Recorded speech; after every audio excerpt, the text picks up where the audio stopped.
Hey guys, आज हम explain करने वाले हैं एक ऐसे मूवी को जिसे देखने के बाद मेरे तो होश उड़ गए थे। और अगर मैं ऑनेस्टली बताऊं तो ये मेरी 2021 की सबसे फेवरेट मूवी में से एक थी। So guys, without wasting your time, bring your snacks and let's begin the explanation. Movie के स्टार्टिंग में हम सैंची के फादर को देखते हैं, जो कि अपनी पावरफुल टेन रिंग्स के साथ पूरी फौज से अकेले भिड़ जाते हैं। और ये बात कोई भी नहीं जानता कि आखिर वो पावरफुल टेन रिंग्स उनके पास आई कहां से थी। उन टेन रिंग्स में बहुत ही ज्यादा पावरफुल और स्पिरिचुअल पावर्स थी। उसे पहनने के बाद वो इमॉर्टल हो गए थे। उन टेन रिंग्स का इस्तेमाल करके सैंची के फादर ने बहुत सी लड़ाइयां जीती, जिसके साथ साथ उन्होंने अपनी एक ऑर्गेनाइजेशन भी बनाई, जिसका नाम उन्होंने टेन रिंग्स रखा। उन्होंने बहुत सारे किंगडम्स और गवर्नमेंट को गिरा दिया, जिसकी वजह से ये ऑर्गेनाइजेशन पूरी दुनिया में फेमस हो गए। ताकत का लालच और उन टेन रिंग्स की बदौलत वो बहुत ही बुरे इंसान बन गए। और फिर पूरी दुनिया को कंट्रोल करने के बाद सैंची के फादर को एक ऐसे गाँव के बारे में पता चला जहाँ बहुत से मिस्टिकल क्रिएचर और जिम्स पाए जाते थे। सैंची के फादर अपने पावर्स को और बढ़ाने के लिए उस विलेज में जाने का फैसला कर लेते हैं, लेकिन रास्ते में एक मैजिकल फॉरेस्ट उनका रास्ता रोकने लगता है, जिस वजह से उनकी गाड़ी एक खाई में गिर जाती है। लेकिन लकीली सैंची के फादर बचकर गाड़ी से बाहर निकल जाते हैं और फिर वो अकेले ही उस जंगल की तरफ चले जाते हैं। फिर उसे एक लड़की दिखाई देती है जो सैंची के फादर का रास्ता रोकती है और उसे वापस चले जाने को कहती है, जिस वजह से उन दोनों के बीच एक जबरदस्त फाइट होती है। और वो लड़की उस दूसरी दुनिया की गार्डियन भी थी, जहाँ जाना इम्पॉसिबल था। वो गार्डियन सैंची के पिता को बहुत बुरी तरह से हरा देती है, लेकिन इस फाइट के बीच वो दोनों एक दूसरे को पसंद करने लगते हैं, इसीलिए वो दोनों बहुत जल्द ही शादी कर लेते हैं। लेकिन सैंची की मॉम के गांव वाले उन्हें उन दोनों को वहां आने से रोक देते हैं, क्योंकि उसके पिता एक बहुत ही बुरे इंसान थे, जिस वजह से सैंची के पिता का उस मिस्टिकल विलेज को देखने का सपना अधूरा रह जाता है। लेकिन सैंची की माँ से शादी करने के बाद उसके पिता ने अपने सारे बुरे धंधे को बंद कर दिया था और अपने उस 10 पावरफुल रिंग्स को भी उतार दिया था, और अब वो एक आम इंसान की तरह जिंदगी जी रहे थे।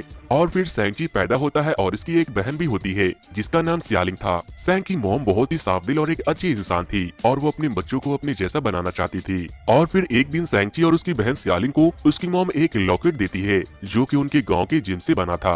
फिर एक दिन जब सैंची के पिता सब्जी लेने बाहर गए थे, तब सैंची के कुछ दुश्मन उसके घर आ जाते हैं और वो सैंची की मॉम पर हमला कर देते हैं। लेकिन सैंची की मॉम कुछ नहीं कर पाती, क्योंकि उन्होंने अपनी शक्तियों को त्याग दिया था। और फिर सैंची के डैड के वो दुश्मन सैंची की मॉम का कत्ल कर देते हैं। फिर जब उसके डैड घर आते हैं तो देखते हैं कि उसकी वाइफ अब मर चुकी है, और वो गुस्से में पागल हो जाता है और एक बार फिर से अपने उस 10 पावरफुल रिंग्स को पहन लेता है और सैंची के साथ उन लोगों के अड्डे पर जाता है जिन लोगों ने सैंची के मॉम का कत्ल किया था। अब सैंची के डैड अपने पुराने अवतार में आ जाते हैं और उन लोगों को जान से मार देते हैं, लेकिन उनका बॉस उनके हाथ नहीं आता। और तब सैंची के पिता उसे कहते हैं खून के बदले खून चाहिए, जिसके बाद से सैंची के डैड उसे बहुत ही जबरदस्त ट्रेनिंग देते हैं ताकि वो एक बहुत ही पावरफुल वॉरियर बन सके। उसकी बहन सियालिंग अपने भाइयों और बाकी के सोल्जर्स को ट्रेनिंग करते हुए देखती है और उन्हें देखकर सीखती भी है, क्योंकि उसके डैड ने उसे ट्रेनिंग लेने से मना कर दिया था, क्योंकि वो उसे उसकी वाइफ की याद दिलाती थी और वो एक लड़की भी थी। सैंची बड़ा हो रहा था और फिर एक दिन उसके डैड को उसकी वाइफ के कातिल का पता चल जाता है। वो सैंची से कहते हैं कि बेटा, ये तुम्हारा पहला मिशन है और वो दुश्मन कोई और नहीं बल्कि तुम्हारी माँ का कातिल है, जाओ और उसे खत्म कर दो। फिर हमें 10 साल के बाद का सीन दिखाया जाता है, जहाँ हम दो दोस्तों को देखते हैं जो एक होटल में कार पार्किंग का काम करते हैं, जिनमें एक का नाम सॉन और दूसरे का नाम केटी था। केटी अक्सर कस्टमर के कार को पार्किंग के बहाने ड्राइव करने के लिए लेकर निकल जाती थी, लेकिन सॉन को बहुत डर लगता था कि कहीं ये कार का एक्सीडेंट न करवा दे, क्योंकि केटी एक सुपर फास्ट ड्राइवर थी। फिर जब शाम को सॉन अपने घर जाता है तो उसे एक पोस्ट कार्ड मिलता है, जिस पर एक एड्रेस और पीछे एक ड्रैगन बना होता है। और जब सुबह होते ही केटी और सॉन अपने काम पर निकल जाते हैं, तभी कुछ लोग बस में सॉन से उसकी लॉकेट को छीनने की कोशिश करते हैं। पहले तो सॉन उसे समझाता है, लेकिन जब वो लोग नहीं मानते तो यहाँ पर एक बहुत ही जबरदस्त और स्टैंडिंग फैट सीन हमें देखने को मिलती है। सॉन सबको पीट रहा होता है और उस बस में मौजूद एक ब्लॉगर उसके फाइट को लाइव रिकॉर्ड कर रहा होता है।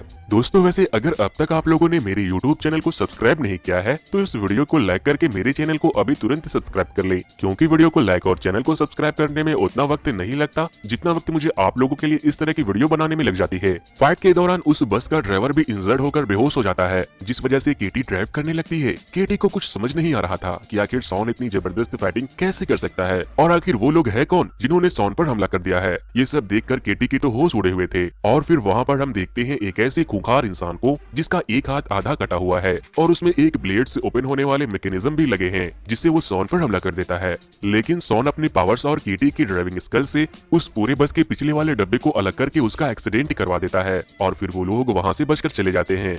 लेकिन तभी केटी देखती है कि सॉन का लॉकेट उसके पास नहीं है, जिसके बाद सॉन सीधे अपने घर आता है और अपने सामान को पैक करने लगता है। जिसके बाद केटी पूछती है कि मुझे बताओ ये सब हो क्या रहा है, आखिर वो लोग थे कौन? जिस पर सॉन बताता है कि वो मकाऊ जा रहा है क्योंकि वो लोग उसके बाद उसकी बहन के पीछे जाएंगे और जिन लोगों ने उन पर हमला किया था उन्हें उसके डैड ने भेजा था। ये सब सुनकर केटी के तो होश उड़ गए थे क्योंकि सॉन 10 साल से उसके साथ था, लेकिन उसने उसे आज तक ये नहीं बताया था कि उसकी एक बहन भी है और एक ऐसा बाप भी है जो उसके ऊपर हमला करवा सकता है। केटी बोलती है मुझे बाकी की सारी बातें प्लेन में समझाना और वो भी जबरदस्ती सॉन के साथ मकाऊ चली जाती है। प्लेन में सॉन उसे बताता है कि मेरा नाम सॉन नहीं बल्कि मेरा नाम सैंगची है और वो अपने बारे में सारी बातें बताता है। दोस्तों यहाँ पर हमें ये भी पता चलता है कि जब सैंगची के डैड ने उसे उसकी मॉम को कातिल को मारने के लिए भेजा था तब वो उसे मारने के बजाय वहाँ से भाग गया था।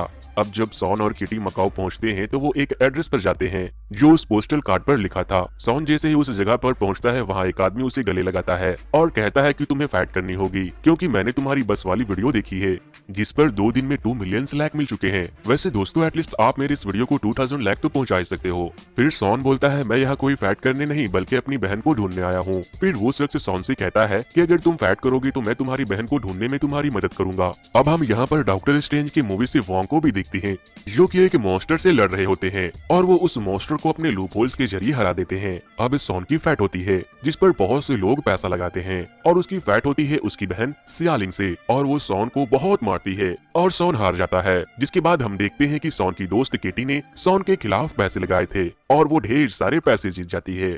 सॉन की बहन सॉन से सीधे मुंह बात नहीं करती क्योंकि सॉन उसे अकेला छोड़कर घर से भाग गया था। सॉन बोलता है वो लोग तुम्हारे पीछे आ रहे होंगे जिस पर वो बोलती है मैं उन सब से निपट लूंगी जैसे मैंने 10 साल पहले निपट लिया था। और फिर तभी सैंगची और सियालिंग के पिता के गुंडे वहां आ जाते हैं और उन्हें देखते ही सियालिंग अपने दोस्तों के साथ सॉन को छोड़कर भाग जाती है और फिर सॉन और केटी बचने के लिए खिड़की को तोड़कर कंस्ट्रक्शन पैप से उतरने की कोशिश करते हैं लेकिन वो लोग उन पर हमला कर देते हैं जिससे सॉन केटी से कहता है तुम आगे बढ़ो मैं जब तक इन लोगों से निपटता हूँ। लेकिन वो लोग केटी पर भी हमला कर देते हैं और केटी गिरने ही वाली होती है कि तभी सियालिंग वहाँ आती है और उसे बचा लेती है। वो लोग लड़ ही रहे होते हैं और तभी उनके डैड का एक वॉरियर सियालिंग के लॉकेट को छीनकर भागता है और सैन उसके पीछे जाता है और उससे फाइट करने लगता है। वो उसे मारने ही वाला था कि तभी सॉन के डैड वहाँ आते हैं और बोलते हैं बस अब बहुत हो गया चलो घर चले और वो उन दोनों के साथ साथ केटी को भी अपने साथ लेकर जाते हैं।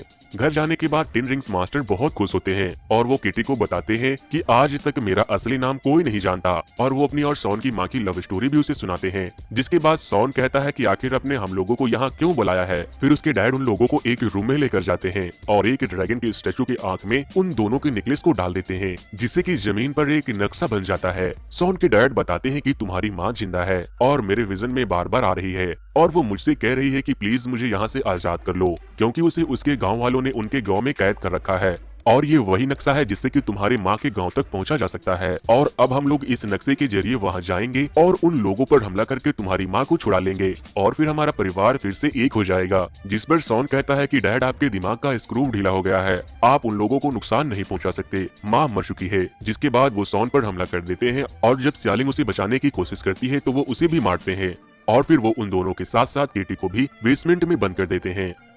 वो लोग नीचे बेसमेंट में एक आदमी से मिलते हैं जो एक एक्टर था और उनके डैड के आदमियों को इंटरटेन करने का काम करता था। सॉन और उसकी दोस्त केटी उससे बातें कर रहे थे और तभी वहाँ पर एक क्यूट सा दिखने वाला एक जानवर आता है। उसे देखकर केटी और सॉन डर जाते हैं और जब वो उस जोकर से पूछते हैं कि ये कौन है तब वो बताता है कि ये मॉरिस है और ये कह रहा है कि ये तुम्हें जानता है, ये तुम्हारी मॉम के साथ यहाँ आया था। फिर जब सॉन पूछता है कि तुम इसकी बातों को कैसे समझ सकते हो तब वो जोकर कहता है कि सालों से इसके साथ अकेले रहते रहते मैं इसकी भाषा को बोलना और समझना सीख चुका हूँ। फिर मॉरिस सॉन से कहता है कि प्लीज मेरे घर ले चलो। जिस पर सॉन कहता है कि मैं जरूर ले जाता अगर मुझे तुम्हारे घर का रास्ता पता होता, मैं वहाँ नहीं जा सकता। और फिर मॉरिस कहता है कि मैं तुम्हें वहाँ लेकर जा सकता हूँ, वो भी अभी, मुझे उस जगह तक पहुँचने का नक्शा पता है। और फिर तभी सियालिंग दीवार तोड़कर अंदर आती है और उन लोगों को बताती है कि लास्ट टाइम मैं इधर से ही घर से भागी थी। फिर वो लोग प्लान बनाते हैं कि हमें वहाँ डैड से पहले जाना होगा और जाके उन लोगों को अलर्ट करना पड़ेगा कि डैड यहाँ पर अपने पूरी सेना को लेकर हमला करने वाले हैं। और फिर वो लोग बेसमेंट से एक कार लेते हैं और फरार हो जाते हैं। उनके गार्ड्स उनके पीछा करने की कोशिश तो करते हैं लेकिन वो नाकाम हो जाते हैं।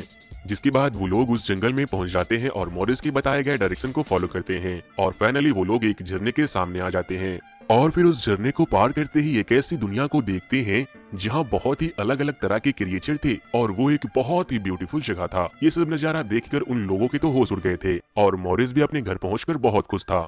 जिसके बाद वहाँ उनकी मुलाकात उनकी माँ की बहन से होती है। सॉन उन्हें बताता है कि मेरे डैड आप लोगों के ऊपर हमला करने आ रहे हैं क्योंकि उनका मानना है कि आप लोगों ने मेरे मॉम को यहाँ कैद कर रखा है। फिर उनकी माँ की बहन उसे बताती है कि मेरी बहन एक बहुत ही नेक दिल और अच्छे इंसान थी, लेकिन तुम्हारे डैड से प्यार करने के बाद उसने अपना सब कुछ त्याग दिया था, लेकिन तुम्हारे डैड की वजह से मेरी बहन की जान चली गई।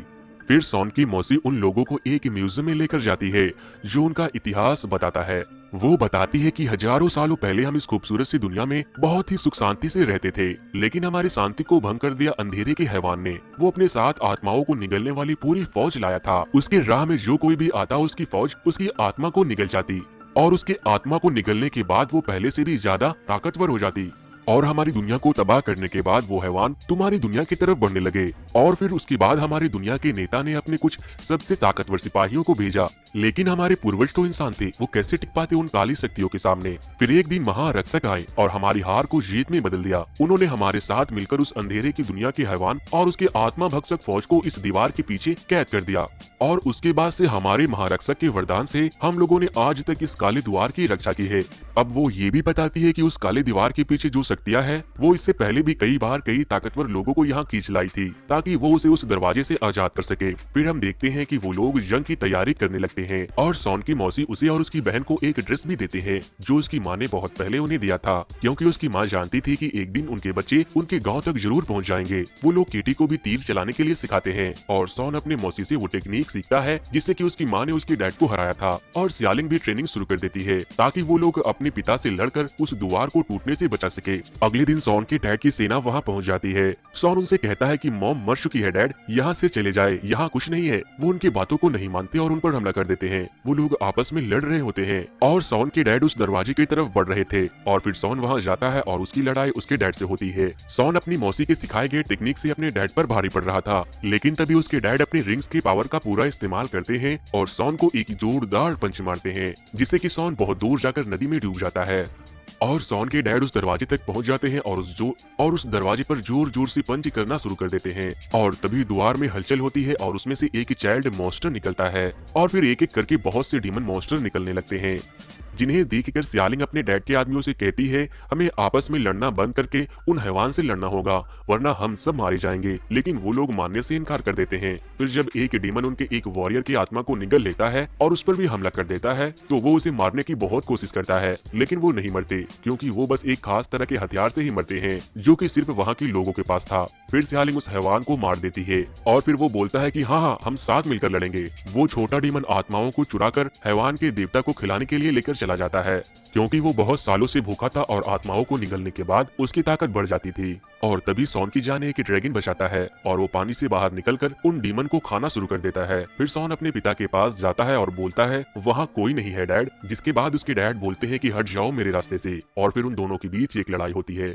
इधर हम देखते हैं कि वो जोकर मरने का नाटक कर रहा है, और जब मॉरिस उसे पूछता है कि क्या हुआ, तो वो बोलता है कि मैं मरने का नाटक कर रहा हूँ, तुम भी करो। और फिर मॉरिस भी मरने का नाटक करने लगता है, और इधर बहुत से डीमन ड्रैगन के आंखों पर हमला कर देते हैं, और तभी सियालिंग अपने तीर से उस ड्रैगन की जान बचाती है। और अब हम देखते हैं कि सॉन अपनी मौसी के सिखाए कुंफू का इस्तेमाल करके वो अपने डैड्स के सारे रिंग को कंट्रोल कर लेता है, जिसे आज तक कोई भी कंट्रोल नहीं कर पाया था। और फिर वो अपने डैड पर हमला करने वाला होता है, लेकिन वो उस रिंग को फेंक देता है और कहता है प्लीज डैड यहाँ से चले जाइए, यहाँ पर कोई भी नहीं है। जिसके बाद वो बोलते हैं मुझे जाना होगा, वो मुझे बुला रही है, बेटा वो तुम्हारी माँ है। और तभी वहाँ एक ब्लास्ट होता है, और फिर वो हैवान दरवाजे को तोड़कर आजाद हो जाता है, और आजाद होते ही वो सॉन और उसके डैड पर हमला कर देता है। लेकिन सॉन के डैड अपने रिंग्स को पहन लेते हैं और सॉन को दूर फेंक देते हैं और उसकी जान बचाते हैं। और जब वो हैवान सॉन के डैड के आत्मा को निगल रहा होता है, तो उसके डैड अपने रिंग्स को सॉन के हाथों में डाल देते हैं, और फिर सॉन के ऊपर वो ड्रैगन हमला करने ही वाला होता है कि तभी सियालिंग वहाँ उस ड्रैगन के साथ उस मॉन्स्टर पर अटैक कर देती है, और वो वहाँ से भाग जाता है, और सॉन उस दरवाजे को बंद कर देता है जिससे कि और भी बाकी के मॉन्स्टर बाहर ना निकल सके। फिर वो दोनों ड्रैगन के ऊपर चढ़कर उसका मुकाबला करते हैं।